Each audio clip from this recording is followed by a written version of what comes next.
আপনি কিন্তু 3টা গোল পান, সুন্দর। 2টার বেশি কিন্তু কেউ গোল করতে পারে না। একটি গোল বারে 2টা বল ঢুকিয়েছেন, তার মানে আপনার পয়েন্ট কিনতে পারে কিনা দেখা যাবে। আবারও কাকা একটি গোল বারে 2টা বল ঢুকিয়েছে। সবাই কিন্তু 2টা করে গোল করেছিল। আমি ভেবেছিলাম আমরা দেখতে থাকি আমাদের এই কাকা কয়টা গোল করবে। মিস হয়ে গেল কাছে, দেখা যাবে। মিস হয়ে গেল, আরো কি সেটাই দেখবো। আরে সুন্দর,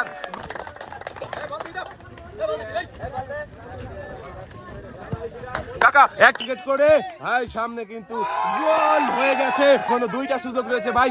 আরে আমরা চাই পুরস্কারের সরাসরি আমাদের এই ভাই। এবারে লাস্ট বলটি মিস হয়ে গেল। দর্শক বন্ধুরা, আপনারাও দেখেন এই পবিত্র মাহে রমজান মাসে আমাদের এই ভাই খেলে, মজার খেলা খেলে 2টা গোল করে কিন্তু পেয়ে যাচ্ছে 6 রকমের পুরস্কার। আর সবাই রয়েছে কিন্তু আজকে পুরস্কারের সরাসরি